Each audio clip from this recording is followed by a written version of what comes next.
As of 1999, Joe Dumars' playing days were over, but he would remain a Piston. Only now, he'd report to work as part of the team's executive branch.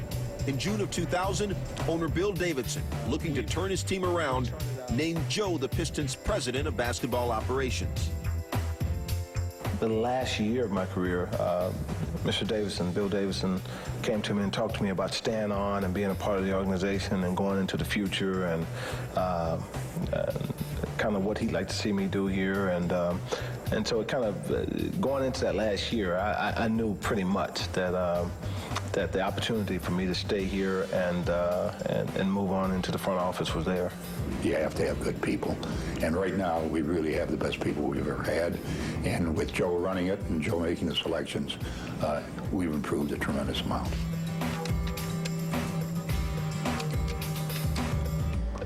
Scott? Joe Dumars. I'm okay, how are you, man? Good. What Joe Dumars has done is essentially create a team in his own image.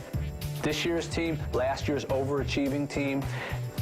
Anyone around the league will tell you the best thing about them was that chemistry. There's no, I mean, this is a league full of huge egos.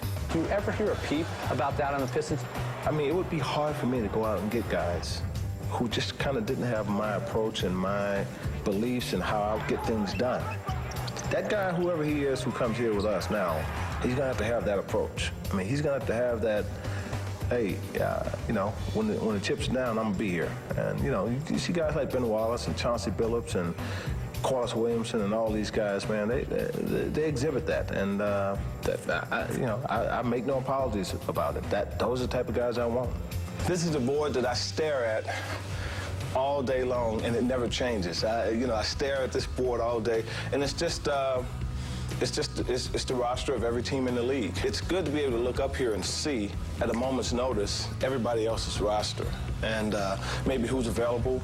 When we made the deal for Cliff Robinson, we heard that they wanted to make some changes with their team, and we looked at Phoenix, and we didn't know who they wanted to change, so the first person I asked for was, how about Jason Kidd? You know, they said, no, we're not going to move him to you right now.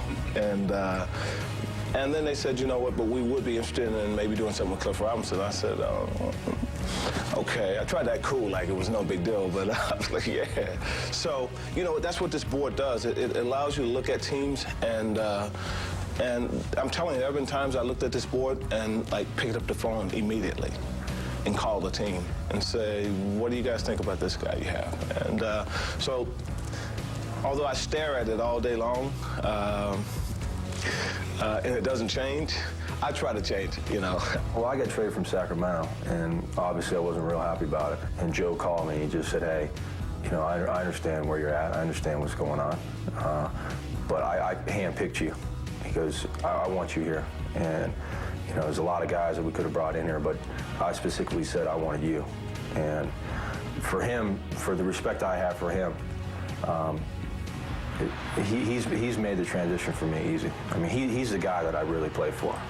If there's one reason this team has had success the last year and a half, the reason is Joe Dumars. Because if it wasn't for him, none of us would be here. You know, we don't have any megastars, but we have guys that care about winning, that want to get better, that play hard, and have committed to playing defensively. And if you have that, you know, you can win your share of games.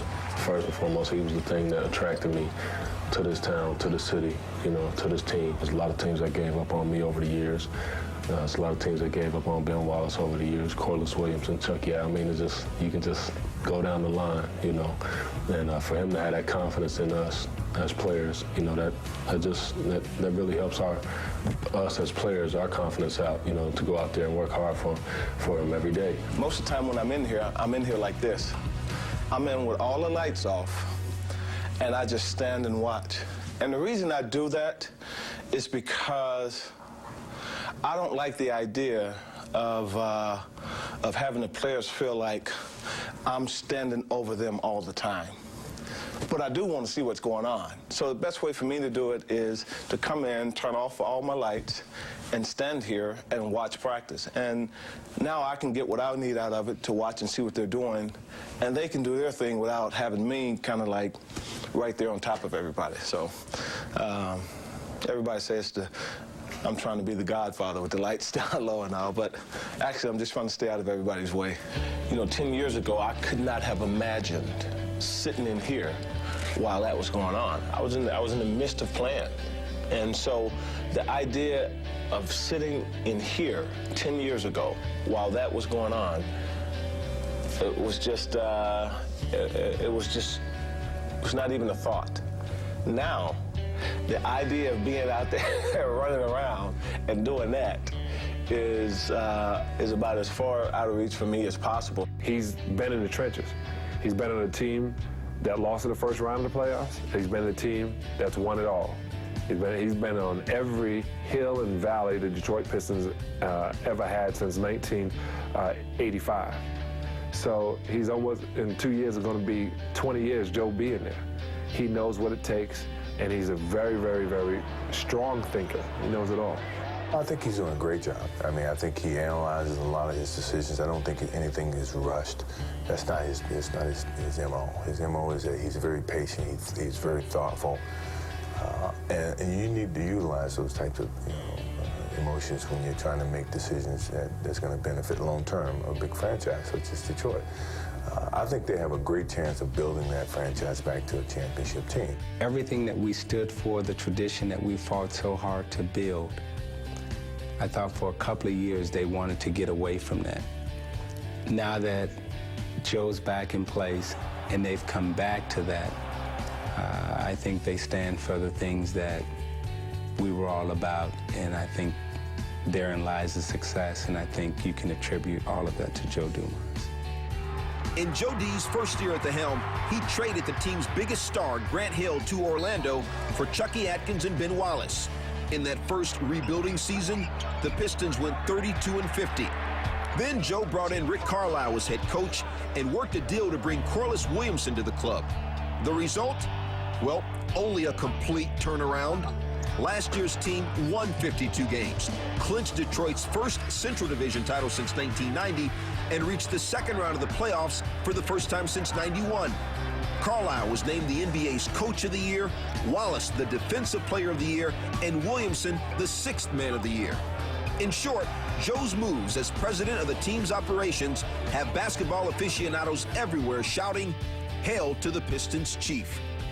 I think he's in the process of building his reputation up to where the very best GMs in this league, guys like Donnie Walsh and Jerry West, I think Joe Dumars is well on his way. In 1996, Joe Dumars received the NBA's first ever Sportsmanship Award, an honor which now bears his name. He won the league's Citizenship Award in '94.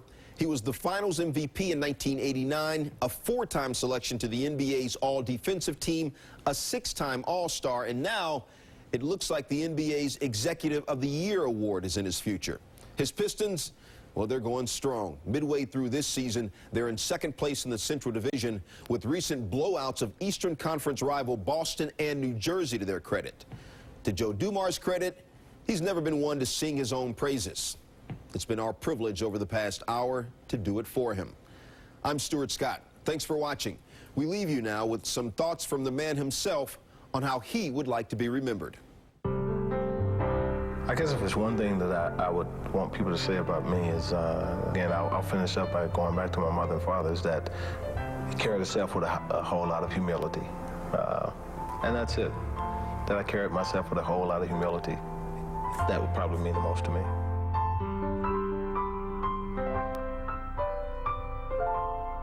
This has been a presentation of ESPN, the worldwide leader in sports. For more, log on to ESPN.com.